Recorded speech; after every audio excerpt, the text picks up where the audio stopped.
Meus amigos, bora dar uma olhada aí nessa tabela, né? Eu acho que o Paysandu está muito próximo de conseguir, né, essa vaga aí no G8, né? Vamos dar uma olhada, fazer uma análise geral aqui dessa tabela, 11ª rodada da Série C. Agora, né, que está começando a funilar, todo final de rodada a gente faz essa avaliação que é da tabela após a nossa vinhetinha.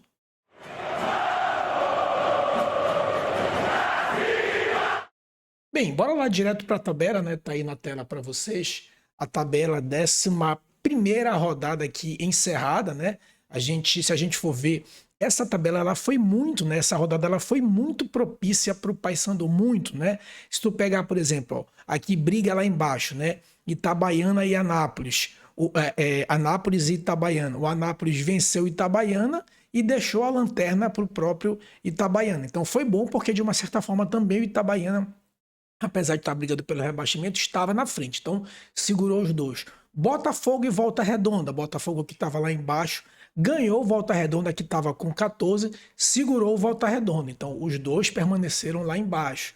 Santa Cruz e Ipiranga. O Santa Cruz, que estava na beira de entrar, que é o nosso próximo adversário, na beira de entrar no G8, perdeu para o Ipiranga, que estava lá embaixo, então segurou os dois lá embaixo também. Ituano e Figueirense. Os dois estavam, né, o Figueirense próximo de entrar no G8 e o Ituano já lá no G8 que estava na nossa frente. Foi interessante porque o empate, porque segura também o Figueirense que poderia entrar no G8 e segura o Ituano que estava à nossa frente. Depois veio, obviamente, o resultado para a gente, muito bom, a vitória fora de casa. Até porque o Maranhão também já se assanhava a entrar no G8. Caxias e Maringá, ótimo, né? Porque o Caxias estava no G8 e o Maringá próximo ao entrar no G8. Então, segura os dois também. Esse resultado aqui, Brusque e Floresta, muita gente pode achar que não foi um resultado interessante. Foi sim. E por que foi interessante? Porque o Brusque já estava na nossa frente. Então, quem está na frente deixa de disparar logo e quem quer entrar no G8 segura, que foi o caso aqui do Floresta. Então, resultado excelente. Ferroviária e Inter de Limeira. Foi interessante por quê? Porque o Ferroviária estava atrás e também segurou a Inter de Limeira. Barra e Amazonas também foi interessante porque segurou os dois.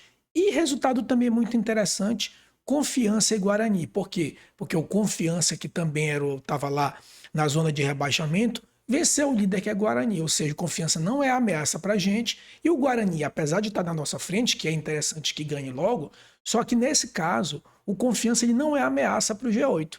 Então foi interessante que quem está na nossa frente tenha perdido, ao contrário de, por exemplo, Brusque e Floresta. Por quê? Porque o Brusque estava na nossa frente, só que o Floresta se animava a entrar no G8. Então, nesses casos, é interessante que quem já está na frente dispare logo, né? Então, a tabela ficou muito interessante para a gente, né? A gente estava em quarto lugar, voltou para o terceiro lugar com 20 pontos. Se a gente for olhar ali para o G8, né? Fora do G8 tem Santa Cruz com 15, Floresta com 15, Maringá com 15 e Figueirense com 15.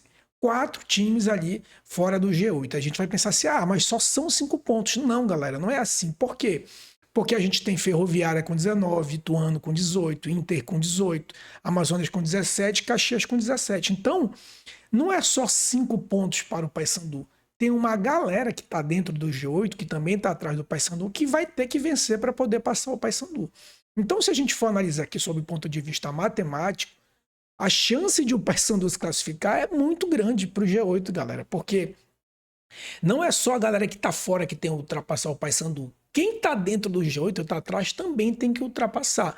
Ou seja, é como se o Paysandu acontecesse uma tragédia daqui para as 8 rodadas que faltam e todos os demais times performassem, né? Sendo que esses outros times, dentro do próprio G8, ou quem está fora do G8, vão se enfrentar. O exemplo maior que eu sempre falo disso é o Amazonas, né?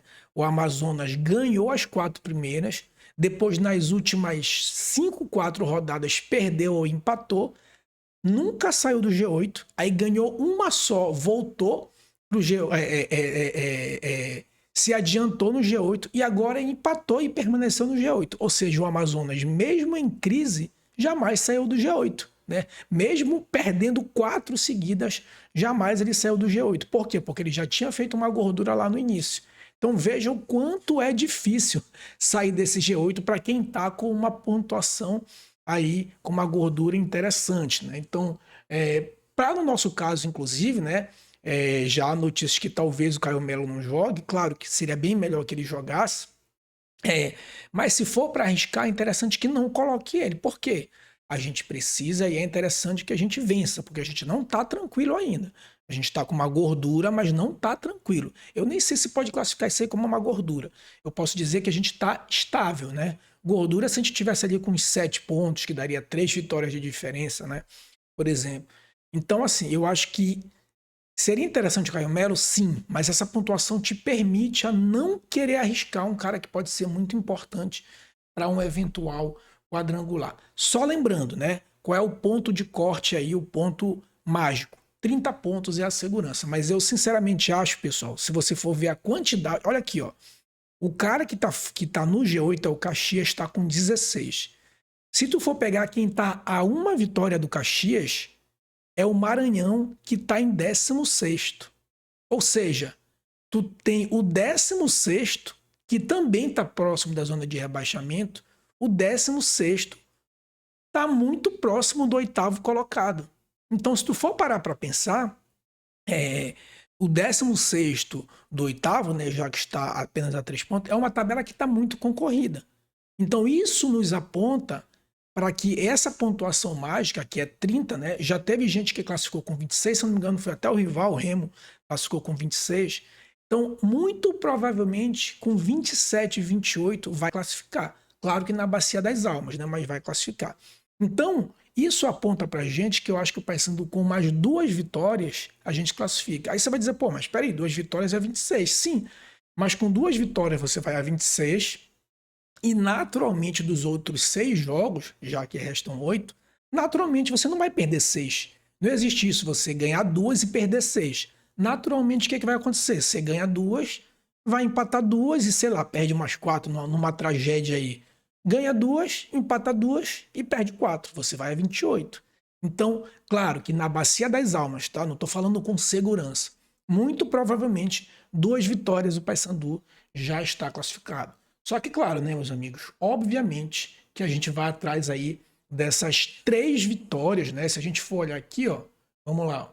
Se a gente for olhar aqui só as rodadas seguintes, né? Pegamos o Santa Cruz dentro de casa, depois a gente sai para jogar contra o Ipiranga, dia 5, lá no Rio Grande do Sul, que sempre é um jogo muito difícil no Rio Grande do Sul. Depois a gente volta para pegar o agora líder Guarani. Então, ou seja, a gente vai ter 2 jogos de casa muito duros, né? Vamos dizer assim, 2 clássicos, se a gente considerar que Santa Cruz e Guarani são times, né, bem tradicionais. E, sinceramente, o que é que a mística aponta? Apesar de eu não ser muito místico, a mística aponta que o Paysandu vai bem com esses times tradicionais, né? O problema do Paysandu são com esses times aí sem torcida do interior do Rio Grande do Sul, do interior de São Paulo. Então, eu boto muita fé que a gente pode performar bem sim contra Guarani e Santa Cruz. Então, pegar o Santa Cruz em casa, depois tem aquele intervalo para o final da Copa, aí a gente vai jogar contra o Amazonas, lá no Amazonas, que a gente sempre vai muito bem, lá também no Amazonas, né? Depois, na 16ª rodada, a gente volta para pegar o Confiança aqui em casa, né, que é time do Nordeste, a gente performou bem também contra todo, ganhou todos os times do Nordeste até agora.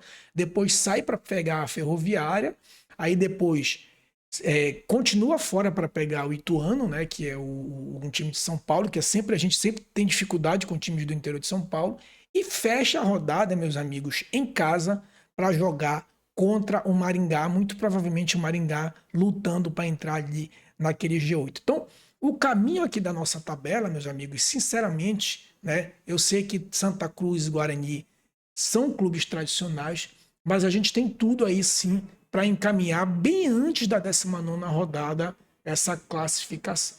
Tá bom, meus amigos? Bem, não se esqueçam aí, por favor, de se inscrever no canal. Agora, todo final de rodada, a gente vai fazer esse balanço aqui para vocês, tá bom? Forte abraço e até a próxima.